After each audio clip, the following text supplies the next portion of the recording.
Apex career maker के YouTube channel पर आपका फिर से मैं स्वागत करता हूं। हम लोग जैसा कि पिछले वीडियोस में देखा डिफरेंट डिफरेंट परसेंटेज के टॉपिक्स की चर्चा किया, उस पे प्रश्नों को हमने सॉल्व करने की कोशिश की और उसके मेथड्स को मैंने बताया था। आज हम लोग इस वीडियो में हम लोग नए वीडियो के में नए टॉपिक के साथ आपके साथ जुड़ रहे हैं, जिसमें चर्चा हम लोग करेंगे इलेक्शन के बारे में और मार्क्स इन एग्जामिनेशन के बारे में। इलेक्शन अपने आप में बहुत इंपॉर्टेंट सेगमेंट और मार्क्स इन एग्जामिनेशन बहुत इंपॉर्टेंट चैप्टर है। इस चैप्टर का सेगमेंटेशन हमने किया है कि इलेक्शन और मार्क्स इन एग्जामिनेशन इस वीडियो में हम लोग चर्चा करेंगे। तो अगर हम बात करते हैं इलेक्शन की बात पहले, तो इलेक्शन में हम लोग निश्चित तौर पे कुछ फैक्ट्स है जिसको हम लोग को जानना है। फैक्ट्स क्या है? तो पहले इलेक्शन का प्रोसेस समझेंगे। प्रोसेस क्या कहता है? तो इलेक्शन कहता है कि पहले वोटर लिस्ट की चर्चा होती है, तो सबसे पहला हमारा नाम वोटर लिस्ट में होना चाहिए। फिर दूसरा चीज होता है कि क्या हमने वोट कास्ट किया या नहीं कास्ट किया। जैसे वोट हमने नहीं दिया, मतलब हमारा रोल वोटिंग प्रोसेस से वही समाप्त हो गया। अब होता है कि हमने वोट कास्ट किया, तो क्या हमारा वोट सही पड़ा या इनवैलिड हो गया। तो अगर इनवैलिड हो गया तो वोट हमारा नहीं यूज होगा, वोटिंग प्रोसेस से वहां समाप्त हो गया। तो दो स्थिति ऐसी आती है जहां वोट फंक्शन से उस व्यक्ति का नाम समाप्त हो जाता है। अब कहता है कि जो वैलिड वोट पड़ा उसी में विनर और रनर डिसाइड होता है। मतलब अगर ग्राफिकली हम इसे बताएं तो वोट कास्ट और not cast total voter list में होते हैं। अब इसी में वैलिड और इनवैलिड वोट होते हैं और इसी में विनर और रनर डिसाइड होता है। तो ये पूरा ग्राफिकली हम लोग समझने की कोशिश किए कि कैसे यह फंक्शन करता है। अब अगर हम बात करते हैं क्वेश्चंस पर जाने की बात करते हैं, तो क्वेश्चंस पर हम लोग जब जाएंगे तो कहता है दो चीजें समझना होगा। पहली चीजें कि आप अगर कहते हैं प्रोसेस में, तो मैंने अभी बताया था कि अगर आप वोटिंग में पार्ट नहीं लेते हैं तो आप वहां से पार्टिसिपेशन, हार और जीत से आपका रोल खत्म हो जाता है। और दूसरी स्थिति है कि वोटिंग आपका प्रॉपर मैनर में नहीं हुआ, तब भी आप सेकेंड फेज में हट जाते हैं। मतलब वोट जो कास्ट होता है उसमें दो तरह के वोट, वैलिड और इनवैलिड वोट होते हैं, और जो विनर रनर डिसाइड होता है वो वैलिड वोट से केवल होता है। तो इस तरह हम लोग को क्वेश्चंस बनाने के पहले ये सब चीजों को समझना होगा। अब जब हम क्वेश्चंस की बात करते हैं तो पहला क्वेश्चन है कि अगर कोई आदमी इलेक्शन में भाग लेता है तो दो कैंडिडेट की चर्चा है, एक जीतने वाला, दूसरा हारने वाला। तो कहता है जो जीत रहा है वह 57% मार्क वोट्स लाता है। तो कहता है, हम लोग पढ़े थे कि एक्स अगर टोटल वोट है उसका विनर ये लाता है 57%, मतलब ये विनर होगा। तो निश्चित तौर पे एक्स का 43% कौन होगा? जो लूजर होगा या रनर होगा। तो अब इस दोनों का डिफरेंस हो जाएगा 57 माइनस 43, अब बाई 100 है। तो यह निश्चित तौर पे कितने के बराबर है? 42,000 के बराबर है। तो निश्चित तौर पे x का वैल्यू निकालने के लिए हम लोग क्या करेंगे? तो x बराबर 42,000 इंटू 100 बाई 13 होगा, सॉरी 14 होगा। 14 3 जा 3000 होगा, मतलब 3 lakhs is the total votes. अब इसे हम लोग बिना फॉर्मेट के भी बना सकते हैं। अगर हम कहते हैं 100 वोट टोटल है, जीतने वाला 57%, तो 57 और हारने वाला, इस दोनों का डिफरेंस 14, 14 पार्ट का वैल्यू 42,000 है। तो एक पार्ट का वैल्यू कितना हो जाएगा? 3000। तो आपको पूरा 100 पार्ट का वैल्यू निकालना है, तो यह कितना हो जाएगा? 3000 पर 2 जीरो डाल दीजिए, 3 lakhs टोटल वोट्स होगा। तो इस तरह हमने देखा कि जो टोटल वोट पोल्ड है वो कितना हो गया? तो 3 lakhs is the correct answer. अब अगर हम नेक्स्ट क्वेश्चन की तरफ चले तो कहता है कि इस क्वेश्चन में एक चर्चा है कि 55% votes of the valid votes पाता है, एक कैंडिडेट को आता है। और इसमें एक चीज है कि 20% वोट है वो डिक्लेयर्ड इनवैलिड है। क्या है? इनवैलिड है। और टोटल नंबर ऑफ वोट्स की चर्चा है वो 7500 है। तो हमको टोटल वैलिड वोट जो अदर कैंडिडेट ने पाया उसकी चर्चा करनी है, उसके बारे में डाउट क्लियर करना है। तो अगर हम बात करते हैं, टोटल वोट्स दिया हुआ है 7500 और कहता है इसमें 20% क्या है? इनवैलिड है।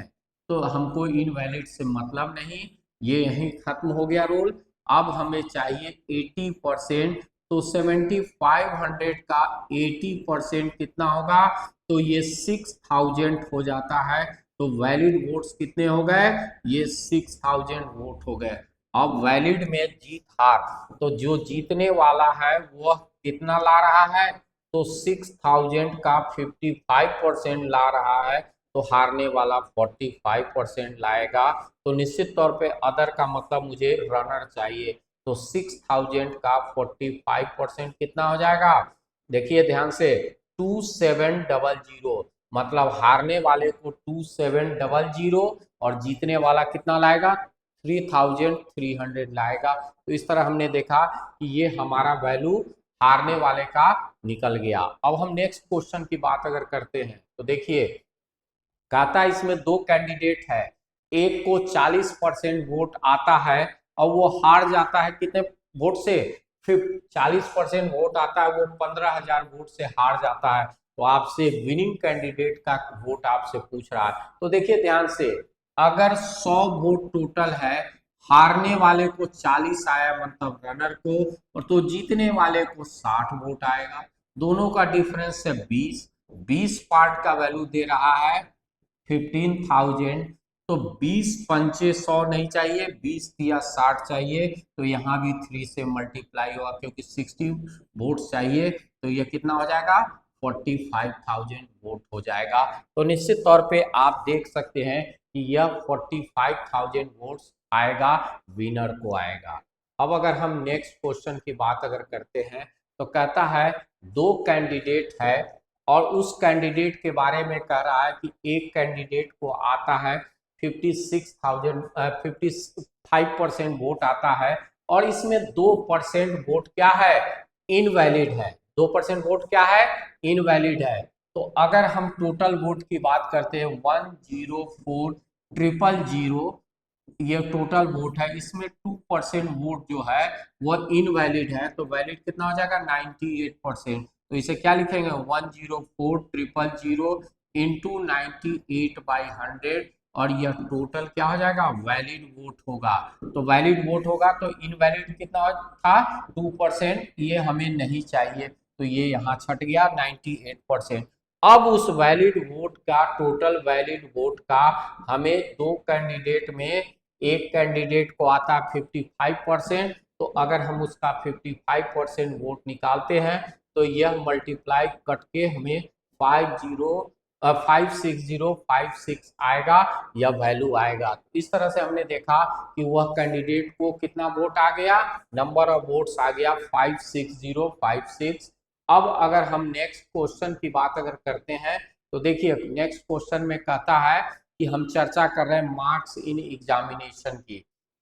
तो अगर हम मार्क्स इन एग्जामिनेशन की बात करते हैं तो पहले एग्जाम होगा तो क्या चाहिए? टोटल मार्क्स, जिसे आप कहते हैं पूर्णांक या टोटल मार्क्स, मैक्सिमम मार्क्स। उसमें एक आदमी को मिनिमम इतना मार्क्स आना ही चाहिए जिससे वो पास हो, नहीं तो वो फेल होगा। तो मिनिमम पासिंग परसेंट मार्क्स होता है और तब नहीं पास किया तो फेल, और अगर पास किया तो पास में गिनती होती है। तो मार्क्स इन एग्जामिनेशन में इन सभी चीजों की चर्चा हमको करनी होगी। अब अगर हम सवाल की चर्चा करते हैं तो अगर एक एग्जाम में एक व्यक्ति है जस्सी, जिसको कितने मार्क्स आते हैं? तो कहता है वह 250 क्वेश्चन सॉल्व करने जाती है, उसमें वह 40% वह क्वेश्चन सॉल्व करती है। तो 250 में 125 पहला क्वेश्चन का सेगमेंट वो रहता है और दूसरा तब फिर 125 का होगा। इसमें उसे 40% मार्क्स 40% सॉल्व करती है। तो 125 का 40% कितना क्वेश्चन होता है, 50 क्वेश्चन सॉल्व करती है। और उसे टोटल कितने सॉल्व करने हैं, एग्रीगेट 60% सॉल्व करने हैं, मतलब 150 क्वेश्चन सॉल्व करने हैं। तो बाकी जो 100 क्वेश्चन होगा वो अगले 125 में करेगी। तो कितना परसेंट, 100/125 इंटू 100, और यह कट के हो जाएगा 4, 5, 20 से कट गया।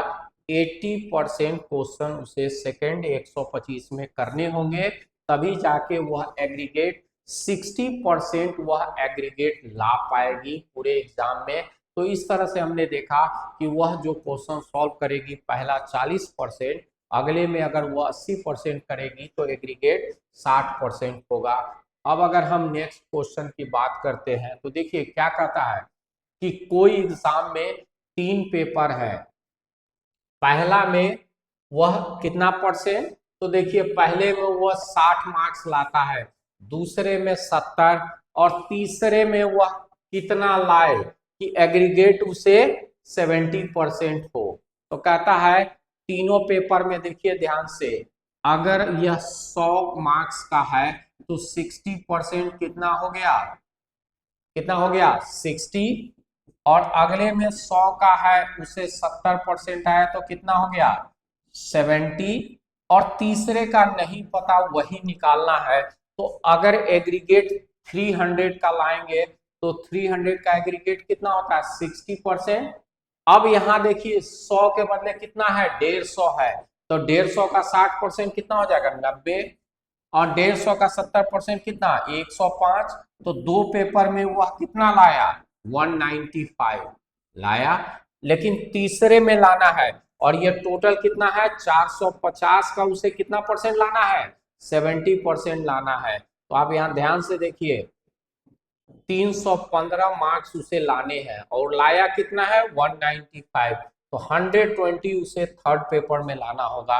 तो उसके लिए कितना हो जाएगा 120 के लिए 120/150 इंटू 100, और ये क्या हो जाएगा 2 3 40, मतलब ये 80% इसे लाना होगा, तभी ये एग्रीगेट पास करेगा पूरे 70% से।